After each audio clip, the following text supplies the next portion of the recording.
All right, everybody.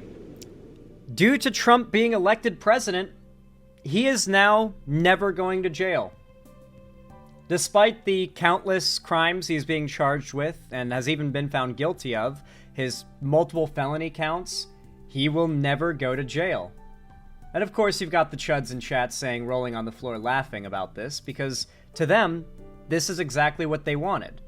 They wanted a president who is a yes man to the insane political ramblings that they believe in and is beyond the law.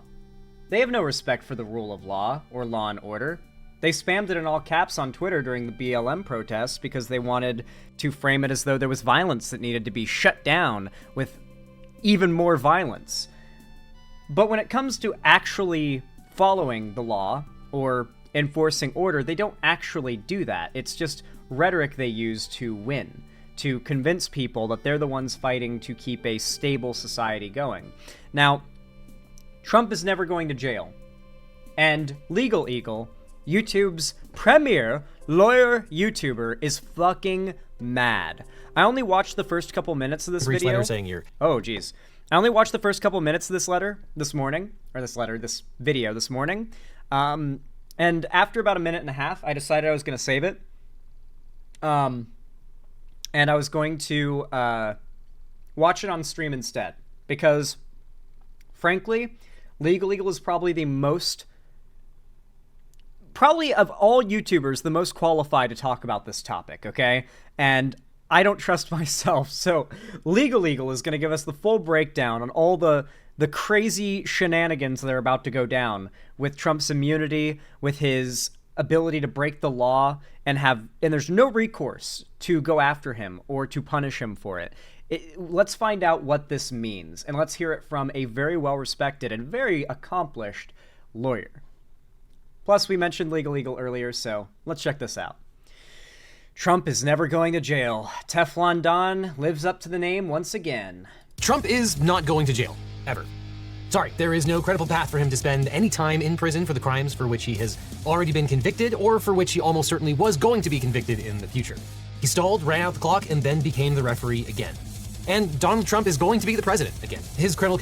Every single judge that kept on giving Trump passes and refused to give him prison time for every time he was held in contempt of court after using his audience, or his fans, to threaten the judge and the judge's family. The amount of times this has happened and these judges, all wanting to seem impartial, just kept giving him like easy passes, refusing to punish him for any laws he broke, any substantial punishment, constantly letting him delay the process till the election. All of those judges failed at their job. They all failed. It's like in Spider-Man when Kingpin gets arrested and all of the attorneys and prosecutors in New York just keep failing to keep him in prison for any amount of time because none of them are willing to like play as dirty as he does, you know? Like that is literally Trump, a New York real estate investor mob boss who is untouchably wealthy. I'm pretty sure Kingpin is probably partially inspired by Trump. Like, good Lord.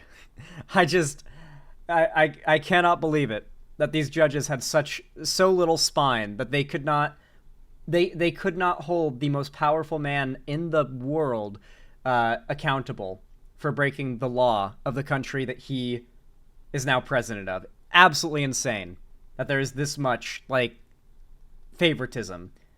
Conviction and the 3 other cases were never really an issue in this election for reasons that boggle the mind. I guess mainly because America loves a bad boy. They're just not usually... Nah, to me, LegalEagle is great with the law, maybe not the best political analyst. The reason Trump won was the economy. If inflation was at 2% from the first year of Biden's presidency, we'd have Kamala Harris as president right now. Trump didn't just win the Electoral College, he won the popular vote.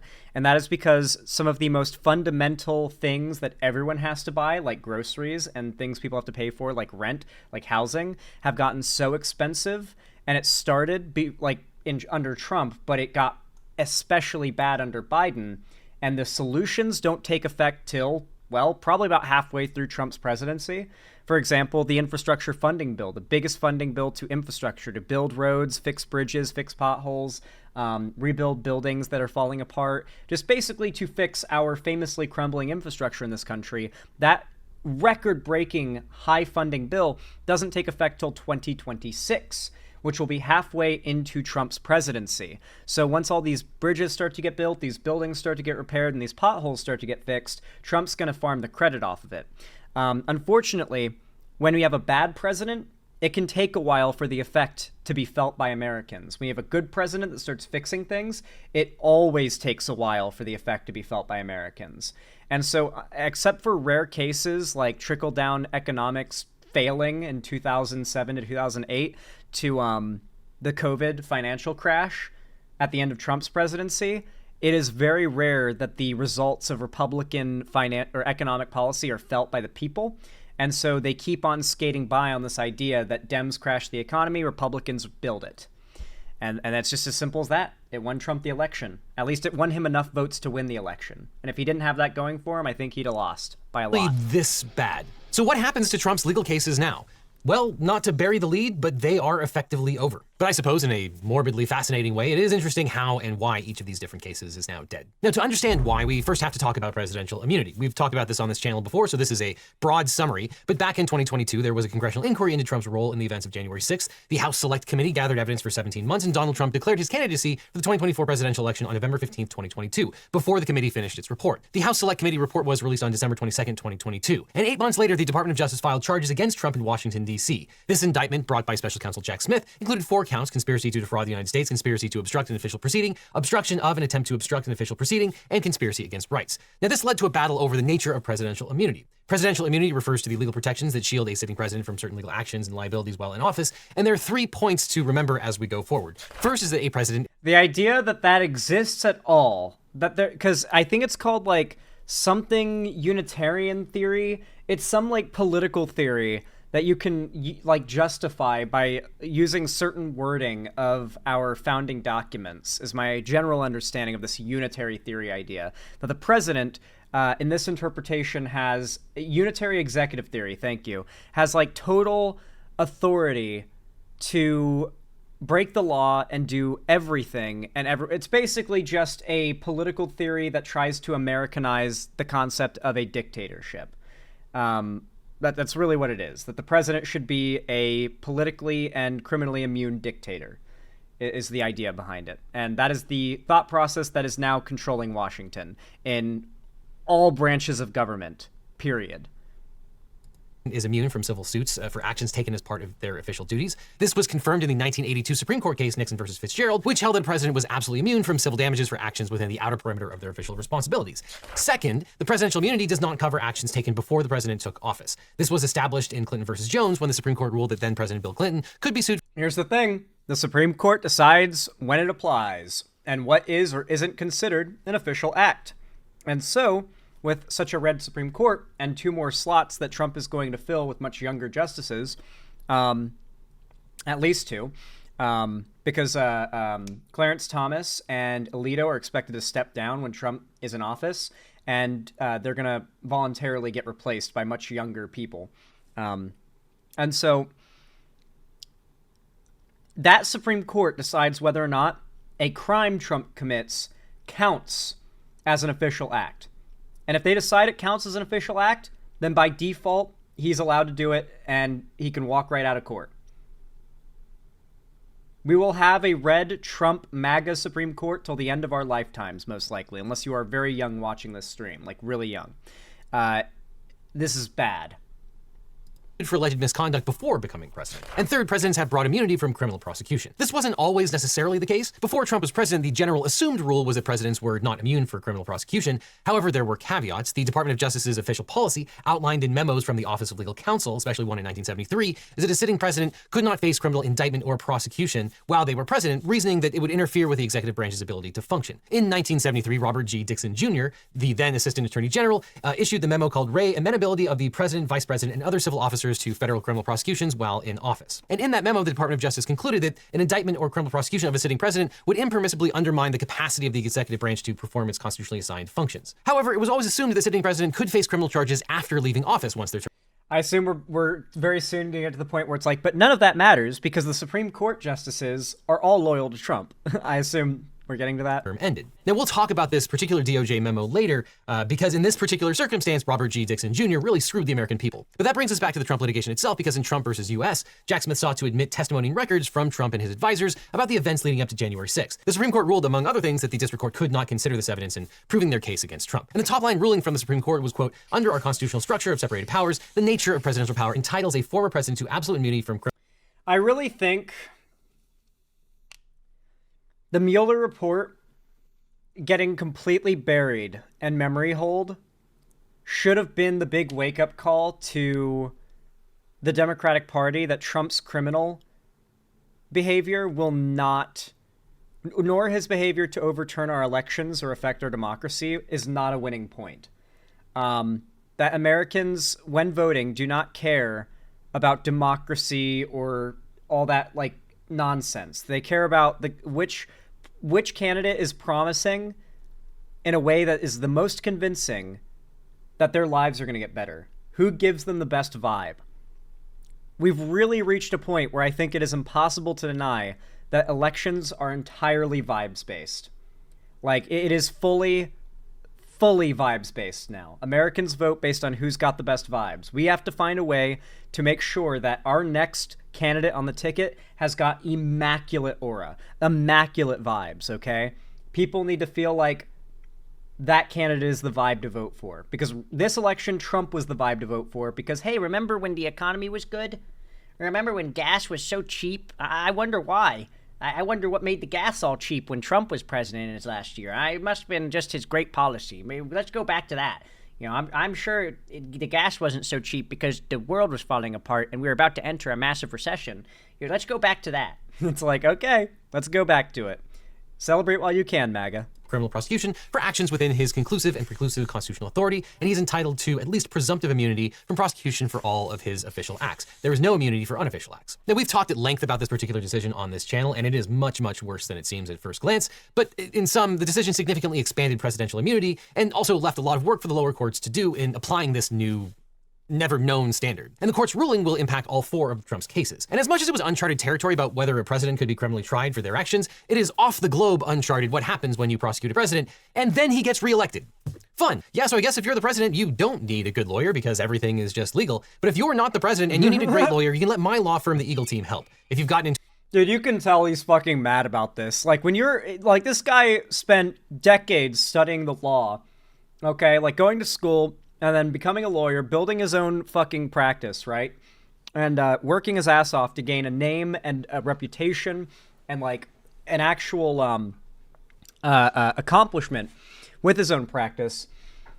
So you can imagine he's got a lot of respect for the law, considering he knows a lot about it. And to just see as America rejects everything that its law is built on, fundamentally, like all the good parts, not the flawed, fucked up parts of our law, it's got to be depressing and outright, like, enraging, you know? Into a car crash, suffered a data breach, especially if you got a data breach letter saying your social security number has been hacked, or are dealing with a workers' comp or social security issue, we can represent you or help find you the right attorney. Because it's so important to talk to a lawyer right away so you can maximize your recovery and get the best representation. So just click on the link. I love how his own legal network is his sponsor.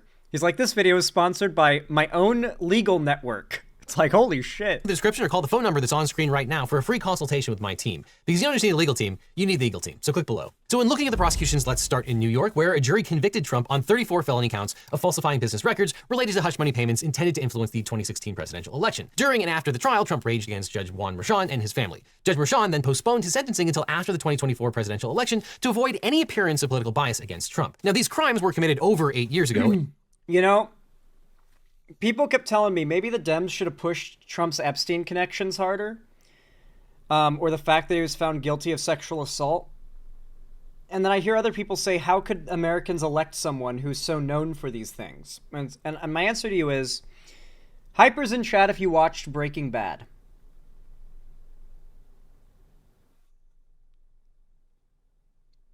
Hypers in chat, if you've watched, I hope to the end, because I'm going to spoil something here, Breaking Bad.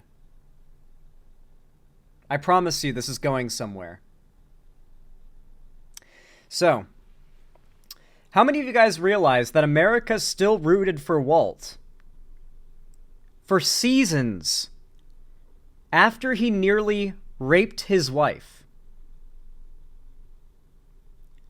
If you love Breaking Bad, I probably just jogged an unpleasant kind of like buried memory for you in the show. But like in like season 1 or 2, Walt almost rapes his wife. Like he last second decides not to, but he like absolutely nearly did that, and he is that kind of person. And we see that happen in like the very early show. Clearly, the creator's telling you what kind of person he is out the gate. Because that alone should immediately ruin your perception of any person. No, whatever respect you have for someone, like to see what Walt did should immediately kill that respect. I noticed that when showing the show to my mom for the first time, because she'd never seen it, from that point on, she hated Walt. There was no point in which she was rooting for Walt after that, only Jesse.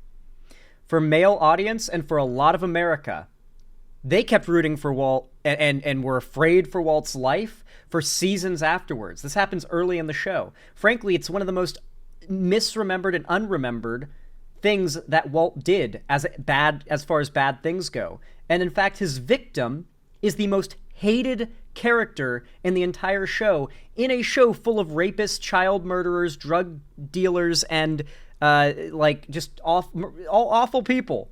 Skylar is the most hated character, the woman who was early on in the show almost raped by her husband, who is seen as like the big hero guy by America.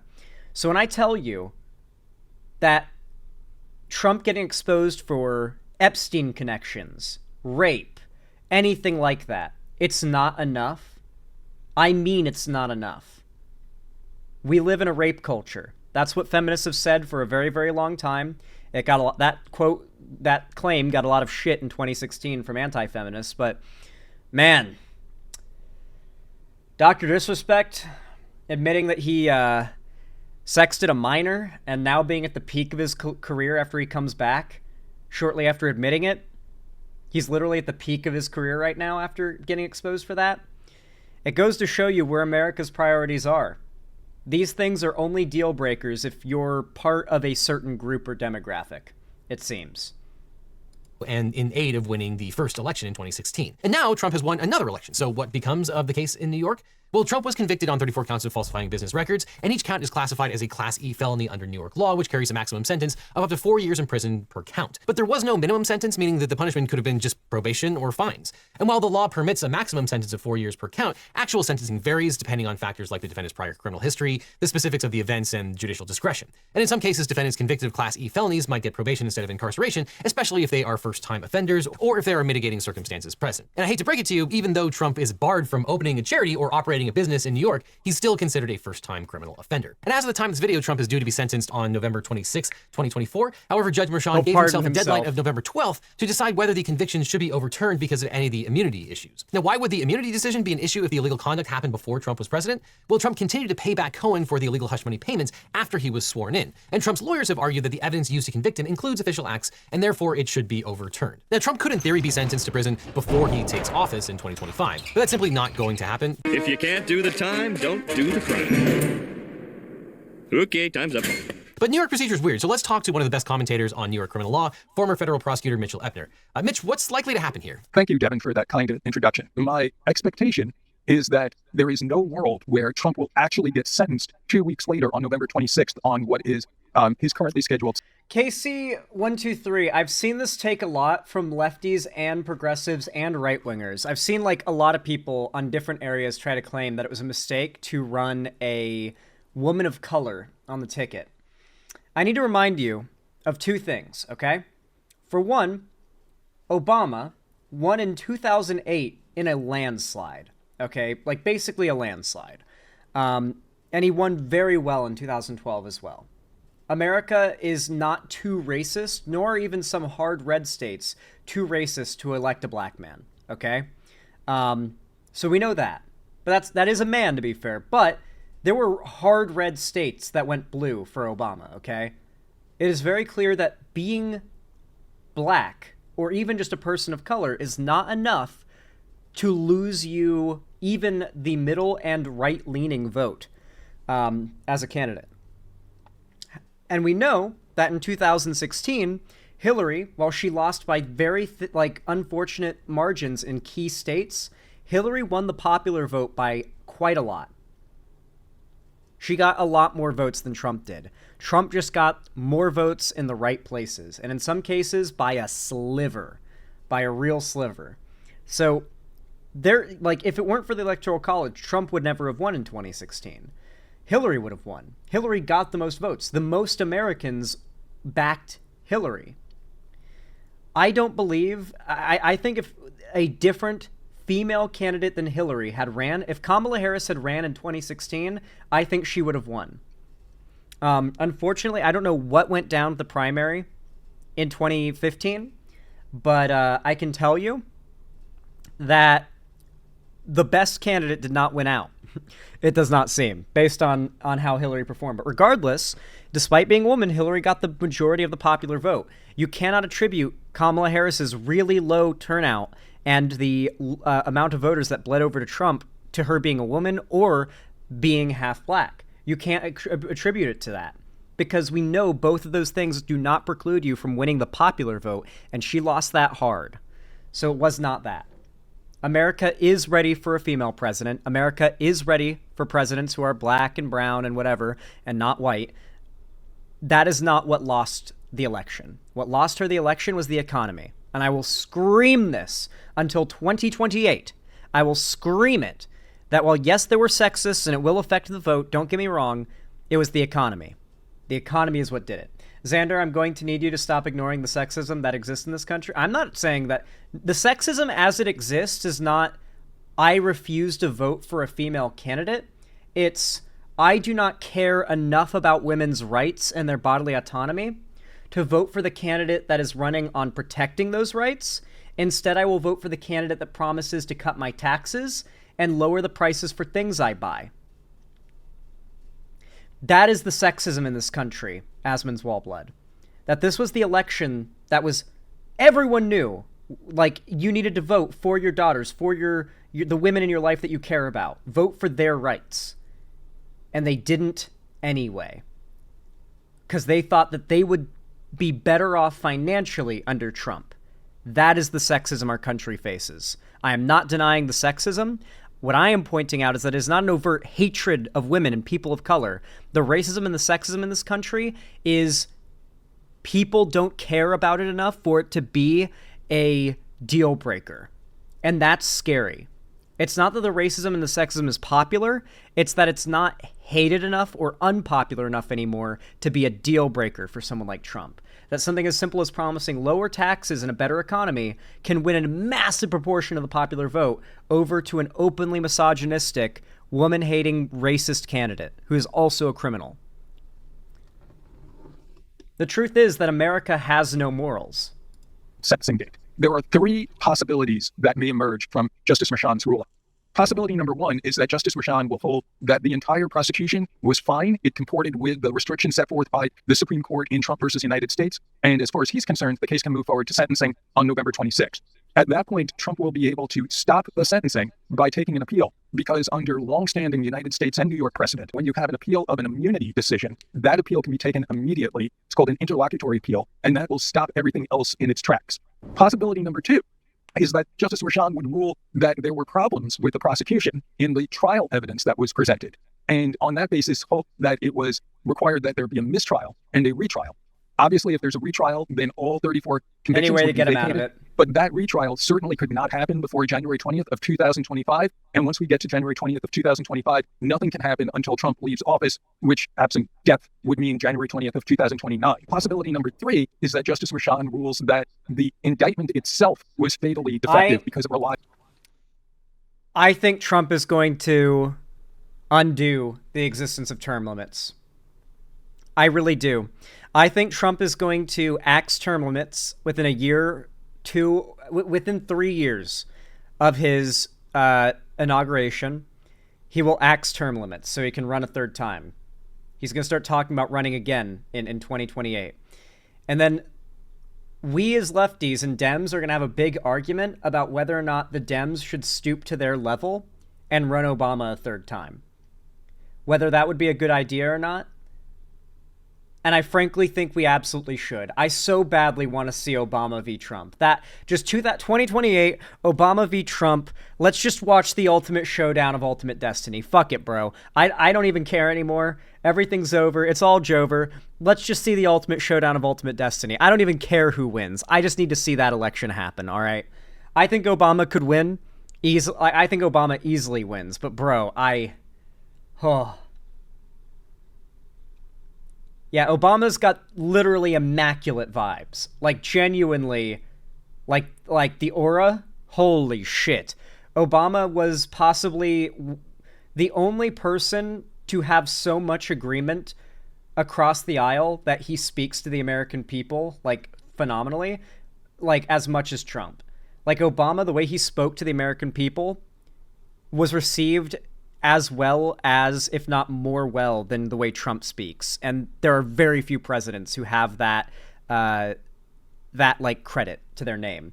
Obama is an insanely charismatic and like well thought and well spoken public speaker. It's insane. His voice is super pleasant too. So much of being taken seriously and being charismatic is your voice. This is actually something I struggle with, is that I have a high pitched voice. And this means that I have a harder time coming off as charismatic than people who just are exactly the same but have a deeper voice. There's been studies done on this. Having a deeper voice makes you sound more charismatic. Trump sounds more nasally and high-pitched than Obama does. So Obama is going to voice mog Trump. That alone would be insane. Is a third term even possible? If Trump axes term limits so he can run again, which he very well might, because nothing can stop him anymore, then yes. Yeah, they'd be able to run Obama for a third term, presumably. Upon evidence that could not be used in a prosecution of a former president. And if that were to take place and the indictment were dismissed, that would end this case, because District Attorney's Office for New York would not be able to go back and get a new indictment, because the statute of limitations on this case, which again goes back to things that happened in 2016 and 2017, would have long since expired. So that is why I think that nobody should be making reservations for a sentencing on November 26th. I believe that this case will, one way or the other, stop in its tracks on November 12th. Back to you, Gavin. Okay, so that brings us to the special counsel Jack Smith prosecutions in D.C. and Florida. Now, the district court regained jurisdiction of Trump's election conspiracy case in August in D.C. However, because of the Supreme Court's ruling in Trump versus United... I saw some decent points that, like, all of these pursuits of Trump legally might have been something that pushed the needle in his favor during the election. I have heard from a lot of people who talk about the, I've heard a lot of people say there has been a significant bleed of black male voters from Biden in 2020 to, not Harris, but Trump in 2024. And when that happens, that indicates that Trump is building a appeal in that demographic. And I frankly didn't know where that appeal could come from, considering how racist Trump is. But the way I've had it explained to me is that, like, Donald Trump being under investigation and getting tried and charged, to a lot of Americans, it looks like oppression. It looks like he's being punished for going against the establishment, and that the man is trying to get him, and get him for sticking it to the man, right? And that is apparently starting to have some level of cultural, like, swaying power among specifically younger black men, apparently, according to at least the election results and the stats and what I've heard. Apparently, the framing is much that, like, society is against you if you're a black man in America. Obviously, like, it's one of the, it's not the most ideal situation. You might get, like, harassed by a cop just for walking to the store to get groceries, right? And so, if Trump is managing to appeal to that demographic, it implies that that oppression idea that, like, being put down by the establishment, the law, the institutions that exist now, that Trump is also a victim of that, and that there's some level of, like, camaraderie maybe. I don't know, but that's something that Trump has been pushing a lot himself, is that, like, Trump, just like Black Americans, is oppressed. He's pushed this idea. And a lot of Black Trump supporters also like to claim this, that they're like, yeah, no, Trump is oppressed just like Black people in America are, like, by the legal system. It's like, no, it's nothing the same. Name one Black person in American history who tried to overturn the election results by staging a coup against the U.S. government. I can guarantee you not a single Black man in U.S. history has done this, okay? There are no similarities to Trump. He is a billionaire, white, rich, New York real estate investor, cheating, rapist, pedophile, allegedly, who is completely deserving of any legal ramifications that go after him. Okay, this is nothing like the racist and unjust systems that exist in our criminal justice system that have put down particularly Black men for so long. But for some reason, it seems, at least the Trump MAGA area, are trying to claim that there is, like, an actual point there, and that it's actually swaying people, and it might be. I don't know.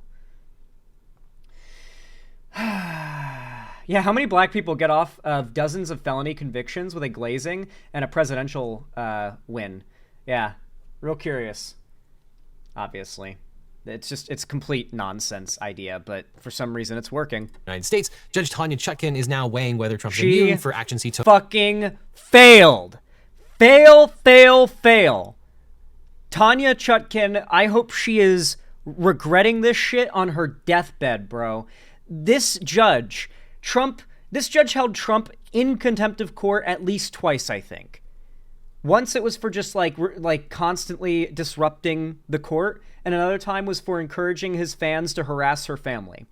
Neither times was Trump, despite the rarity of this as a concept, neither times was Trump hit with any punishments whatsoever legally for being found in contempt of court. They went unbelievably easy on him. I cannot believe it. Tanya Chutkan fucking failed, and I hope she knows that on her goddamn deathbed and regrets that she did not take the opportunity she had to stop fascism in America when she could have. That she was so dedicated to not looking biased that she ended up being biased and let Trump go scot-free. And now he might destroy our country. I hope she regrets that shit on her fucking deathbed, bro. I hope that this haunts her for the rest of her life. Genuinely. What a massive fuck up. Genuinely. Took to overturn the 2020 election. Smith filed a superseding indictment on August 24th, 2024, and Judge Chutkan granted Smith's request to file a motion on the immunity determination and allowed Smith to file a redacted version of the public docket. Now, we covered these developments in the past, but the most important thing to know is that as president, Trump will have the power to fire Jack Smith. And Trump has already confirmed, quote, "I will fire Jack Smith in 2 seconds." Sources told CNN that Smith had no intention of quitting and would try to move the case forward between now and Inauguration Day. However, there are already reports that the DOJ will wind down the DC and Florida prosecutions to comply with long-standing policy that sitting presidents can't be prosecuted. Now, we'll talk about that more in a second. But if Jack Smith does stay on the job, does the president have the right to dismiss a special prosecutor? Well, basically, yes, though theoretically he would have to go through the DOJ. The Attorney General has the power to appoint or dismiss a special prosecutor. Now, in practice, the president would typically have to instruct the Attorney General to dismiss the special counsel. If the Attorney General refuses, then the president could theoretically just remove the Attorney General and continue down the chain of command until they find someone willing to carry out that order. This is what happened in Watergate, and this was a full-on constitutional crisis that we called the Saturday Night Massacre. But realistically, Trump is not going to appoint anyone who would refuse his order to sack Jack Smith. And included in the list of the people who've been floated to take over the DOJ from Attorney General Merrick Garland is Trump's favorite Florida judge, Eileen Cannon. Others include Trump's 2020 co-conspirator, Jeff Clark, Senator Mike Lee, who wants to go after the deep state, and Mike Davis, a lawyer who was promised to, quote, bring a reign of... Are you excited with an entirely MAGA-controlled government for them to keep on blaming the deep state for every problem? Like, I'm pretty sure even if there wasn't a single elected Democrat in the entire government anymore, and they had won every seat nationally, every vote went to the Republicans, and no Dems won any seats anywhere, not in anything, they would still blame the deep state. They would still, like, pretend as though, like, half or more of the government is controlled by their opposition, so they can play the victim and act as though all the problems are someone else's fault. Do you think the new Trump cabinet will fall apart like the last one did? When all this legal shit started to happen in the first cabinet, Trump's entire administration fell apart. You think like Elon and him are going to have a big falling out and he's going to get fired and it's going to be a whole big thing? Because I really hope it does. I hope there's just some point where some of the people in this new administration just can't follow Trump any further and it ends up causing massive turmoil in the party.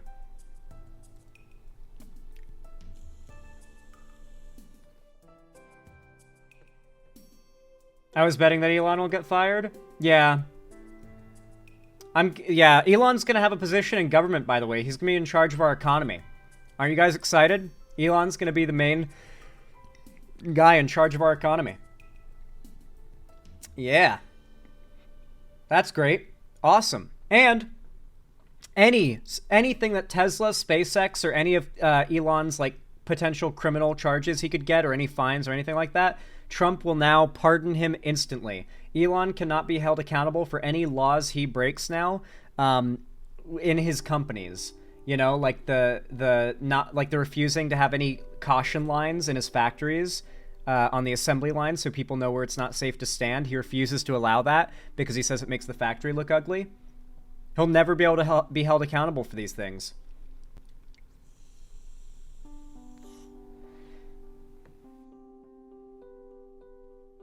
To all the little girls and women out there, you will earn your next chance of becoming the first and next Madam President.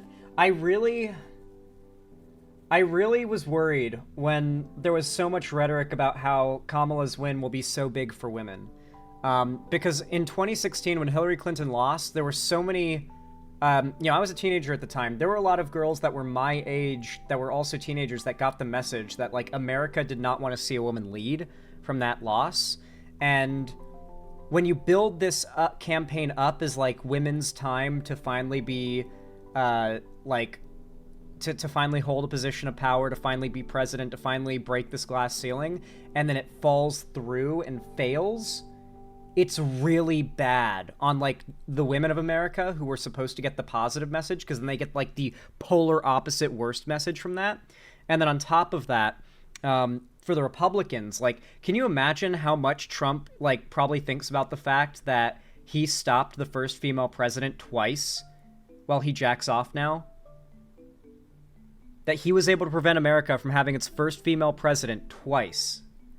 You he is going to jack off thinking of that for the rest of his life. That was what I so desperately was hoping he would lose in 2024 for, is that if he wins, he will literally nut in his trousers when he finds out for a second time he's prevented America from having its first female president. And that is what happened. And that comes from the fact that the Dems built this up so much as it's women's time to lead. When you lean into that rhetoric, if it doesn't work out, then that leaves you with the massive gaping elephant in the room that suggests that turns out America was very not down for women to lead, which is why a lot of people in chat think that's why Harris lost. It's not. But when you lean so heavy into that rhetoric and then that candidate doesn't win, it seems like that's why, that they're a woman and that the American people rejected female leadership. Are we in a segment? I'm wrapping up a segment right now. Listen, Trump, he's going to be doing some crazy stuff in the coming months, in the coming years. So I highly recommend that you move to a blue state if you haven't already. Stay in one if you're already there. And if you want to keep up with everything going on, and I highly recommend that you do. I mean, feel free to take breaks through mental health, but if we're going to beat the right, we're going to have to dominate them on the internet. And so we are no longer playing fair. We're no longer playing, easy. I'm going to ask that all of you drop a like on this video, comment, subscribe, and ring the bell icon, not only to support my channel, but because we need to start blasting off. I'm going to be going crazy in the coming years when it comes to content production. I hope that you guys meet me halfway with an insane amount of engagement on the videos that you guys watch, because that is how we get big. And do not just do it for me, guys. Do it for all the progressive content that you watch. A rising tide raises all ships. I'm not the only boat that needs to rise. All the boats need to rise, guys. So like, comment, subscribe, and make that a habit. Do that on repeat, ad nauseum. That's the only way. Anyway, guys, thank you so much for watching. Have a good one. Follow my social medias linked down below. Comment, subscribe, ring the bell icon, all that good stuff. If you want to support me directly, consider donating, subscribing, or gifting a sub on my website, xanderhall.com/live, or support me through YouTube, Twitch, Streamlabs, StreamElements, Patreon, or buying some merch to the Streamlabs link down below. And on top of that, if you want to join my fan Discord, then please consider doing so. A little later after stream, I'm going to be hosting a gaming event. Or not a gaming event, a call-in stream. Not a call-in stream, a watch party. I completely fucked that up twice in a row. Third time's the charm. I'm going to be hosting a watch party. We're watching the new episode of From and 3 new Walking Deads. Because we're watching through The Walking Dead. We're starting season 2, so it's going to be a grand old time. And I really hope to see a lot of you guys there. But yeah, with that said, thank you for watching, even if you're just a lurker. And as always, have a good one.